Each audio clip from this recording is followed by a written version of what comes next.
Well, I'll kick things off with a few questions, and then if we have time for audience questions, we'll get into those. But let's start with introduce yourself and tell us what film you worked on. Hi. Oh, lots of people. Hi, my name is Gina Hernandez, and I'm the writer-director for Chicks. Hi, guys. I'm Maddie Moore. I'm an actor in Chicks. It's my first time seeing it in the theater, and I'm just so happy and proud for Gina. Sorry. Hi, I'm Nicole Marquez Davis. I play Polly in Chicks. Hey everybody, I'm Chris Violet. I was the DP for Chicks. Hi everybody, I'm Chase Banks, and I was the producer for Chicks. Hey, I'm Leo Pfeiffer, and I directed One Day I'll Go Blind. Hi, I'm Kevin Pontrelli, and I was a cinematographer for One Day You'll Go Blind. Hi, I'm Romeo Petros. I'm the director of Aziz. Hi, I'm Olivia de Camps, and I'm the writer-director of Chico Virtual. Hi, I'm Ori Chavio, and I'm the producer of Chico Virtual. Great. So to kick things off, I'd love to ask how this film came about, sort of the inspiration, and also how you put together the team or how the project came together.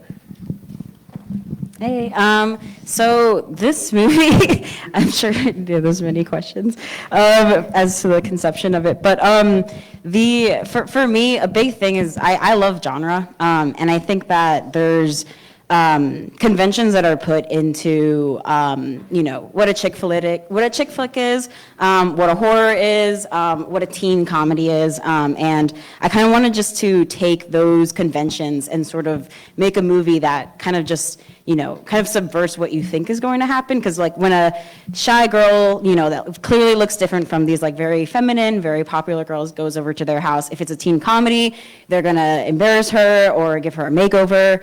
If it's a horror movie, she's gonna kill them, they're gonna kill her, something bad is gonna happen. And so I kind of just wanted to overall just show this story of a girl coming out of her shell through,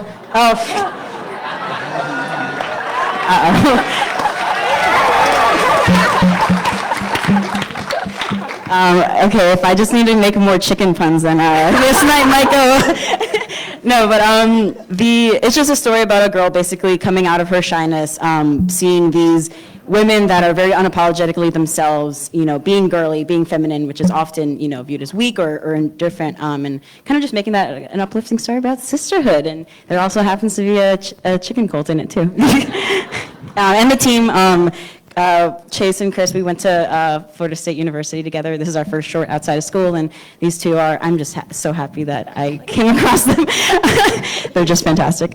Every single person working on this film was under 24 years old and volunteered. Yeah, we were all volunteer work.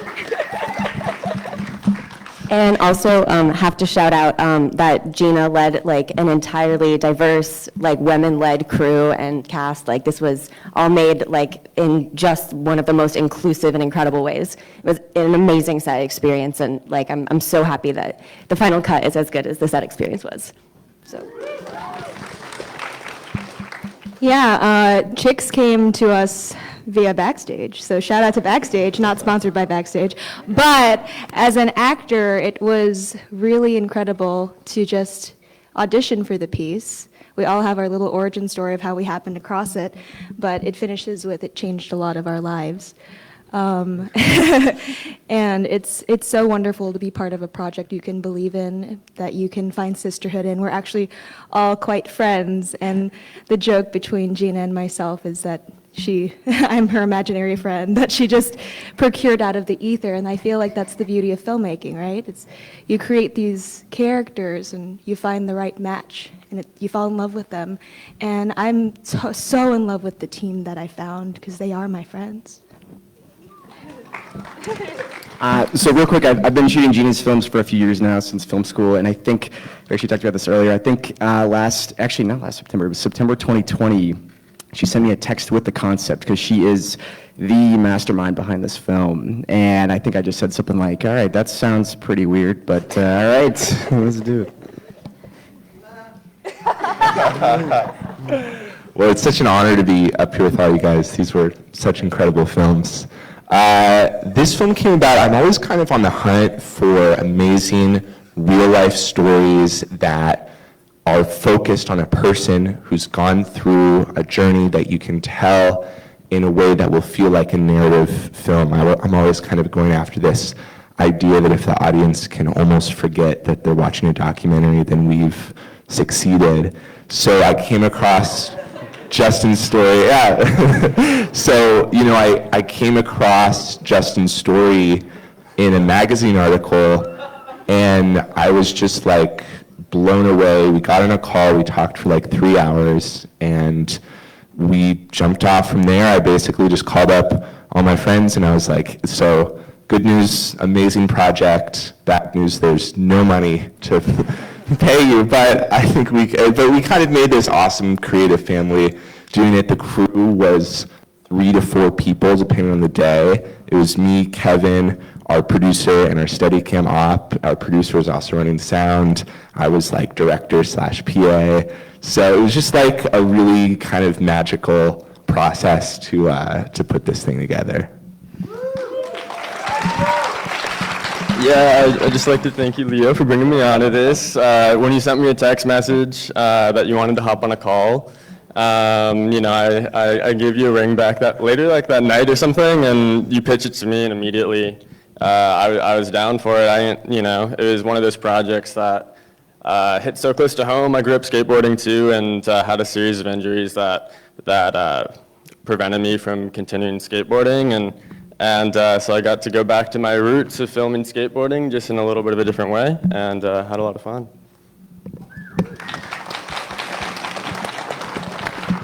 My film Aziz was based on a story my father had told me, kind of about this thing he had to do when he was 21, 22. And so when I was setting out to make my thesis film, I was 21, 22, and I was trying to kind of figure out what film I wanted to make. And I kept thinking back about the story, and I was just kind of thinking of like how different our lives were. I was born in California. I grew up in the United States. My mom immigrated from Iraq, and I remember like the worst thing that was happening to me was like when I didn't have laundry in building on a 5th floor walk up. Like, I don't know, it was like I had such such limited experiences of like what I think true like trauma and horror and kind of like having a life-changing experience like that would be. And so I set out to kind of make a film to try to understand what that would be like and kind of empathize, I think, with what my father and a lot of people who are born into countries that are unstable and have war actively going on. And yeah, and that was kind of the idea of just finding a way to tell that story in a grounded way that I understood it. And it was a thesis film, so all fellow students donating their time to get sunburnt in the desert with us, and thankful to all of them. So basically, I've always wanted to do a film about what it's like being a Dominican immigrant in the United States, and I kind of took a lot of stories together of people I know, and I wanted to do something about what it's like being like multicultural and kind of, you don't really feel American, but you don't really feel Dominican, and sort of the difference with that, and how in your family you have to be very conservative with your Dominican family because it's a much more traditional culture, and I feel like the US has been progressing a lot, so it's sort of finding the balance between the two cultures. And with that, I also wanted to like subtly touch upon like issues that the Dominican immigrants are facing in the United States, and with that, like not having documents, and sort of like that looming threat that people live with, and how social media is sort of a luxury for people, and we don't really think about that. And it was my intermediate film at NYU, and I basically just took all my very close friends, and everyone was super down to make this, and we shot it in 3 days, and it was really fun. Yeah. I can't add much to what Olivia said. It is her film, but I think that we're just all super grateful to have made it at the end. She said it kind of like the very simple way of just 3 days and having fun with friends, but we were supposed to shoot it actually in March 2020 when the pandemic started, which obviously did not happen. So we kind of took the time, and there's 2 iterations to what Chico Virtual is, and I think that at the end we just didn't really know if we were ever going to make it or not, and we somehow got a lot of the original crew and like the cast together almost like a year and a half after, so that was a really beautiful experience, taking that time and still being able to make the film after.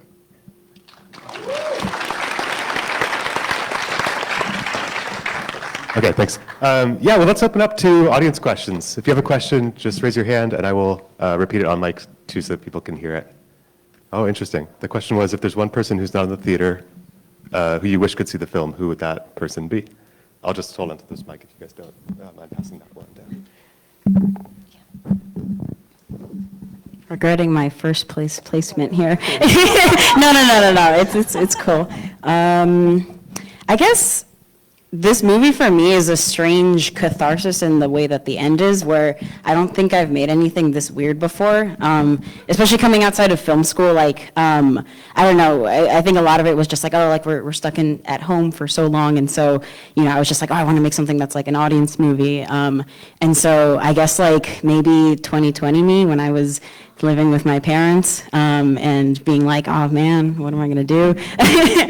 Graduating virtually into a pandemic.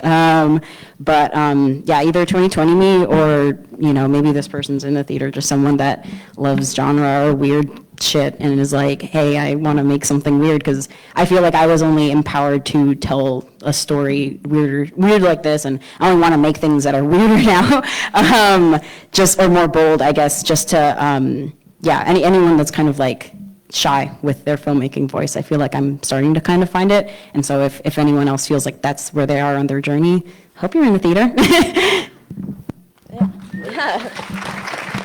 That's way better than me. I was going to say Megan, just because like it kind of gives Jennifer's Body vibes sometimes. That's a way better answer. I'm going second and panicking.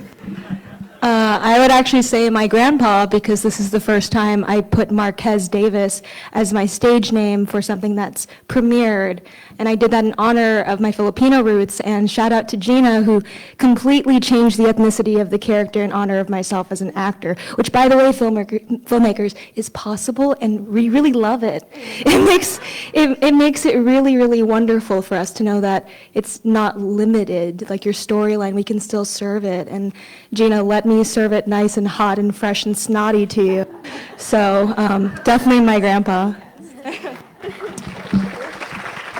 Real quick, Gina did take mine. It was going to be me. I was going to say me before making the film, especially a year ago, because the prep for this film was very difficult for me as a DP, and I know I really was gratefully by Gina thrown every technical challenge possible for this one.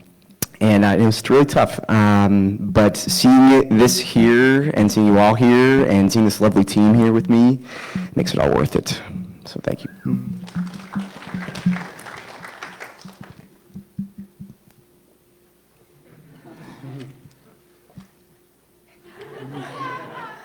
Somebody, maybe my high school film teacher.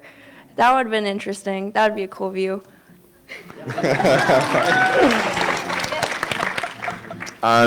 I think we really made this film like on 2 levels. One was for people who are blind or visually impaired, and especially kids who sort of face these narratives around disability in our culture, where this idea of doing this dangerous, scary thing of skateboarding is so not accepted. So, you know, those kids, their parents, people who are in that community, and I think just anyone who can relate to the kind of human experience that Justin goes through in the film. That's really who we made it for. Yeah, I completely agree. You said it better than I ever could. We made this movie for anyone and everyone to just kind of, inspire as many people as we can and show that anything's possible. So. And I'd love to show it to Jeb Bush. No explanation.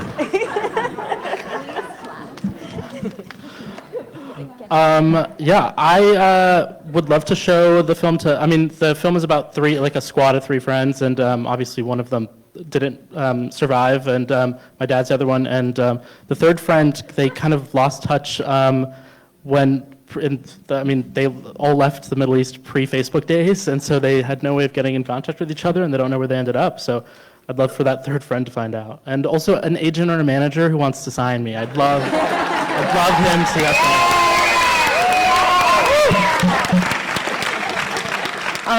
I feel like for me, a lot of people in Dominican Republic are used to seeing Dominican movies about like violence or drugs, and that's sort of like the movies that are made there. So for me, it would be like the Dominican community and the Dominican American community.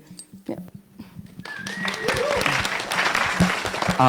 Honestly, just I think our cast and crew, all of them, would have been awesome if they were here with us. We have other people. We have our amazing editor here with us, but like my co-producer Tom is not here, and so many other people who just spent like such a crazy long weekend with us in this very small house in Jersey, and it was such a unique experience. And if they've seen the film, they will see it in the future again. But would have been just awesome if they were all here with us. Yeah. Great. I think we have time for one more quick audience questions. Yes, I saw you. Cool. The question was about production design for all the films. And yeah, let's start on the other end just to mix it up.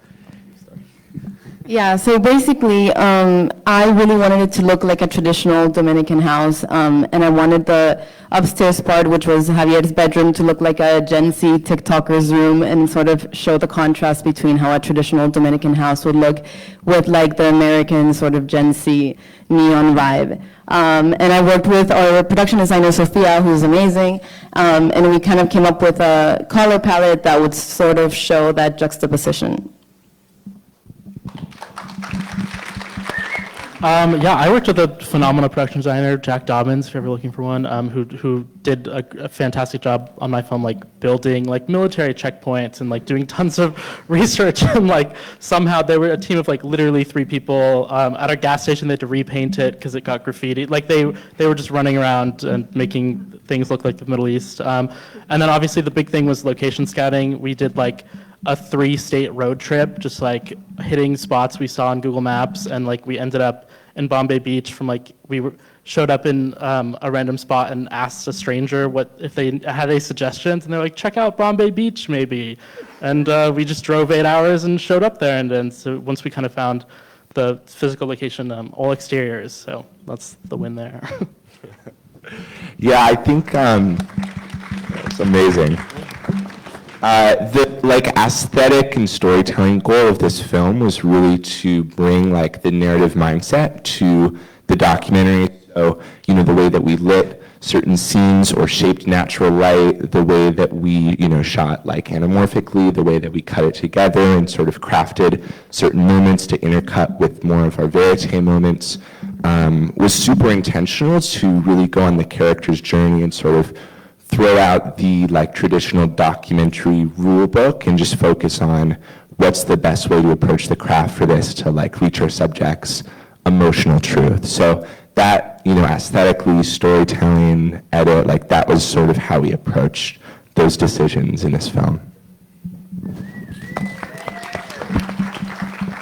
So with Chicks, our production designer that we had through crowdfunding had to drop out of the movie 2 weeks before shooting. 1 week. 1 week before shooting. So, and with that, all of the majority of the prep materials that she had with her. So we had to restart from scratch our production design a week before the film. I was carving a styrofoam chicken statue in my backyard for a hot minute, but Skylar Theus, who was in the grade below us when we were back in school, actually, she came on the project really quickly and really rallied together, and I remember asking her, like, do you know how to make an embryo? And she produced 5 in an hour, and we were like, how? And also, how many pounds of feathers, Gina? 25. 25 pounds of feathers. And yeah, that's all. Yeah, I think, oh, sorry.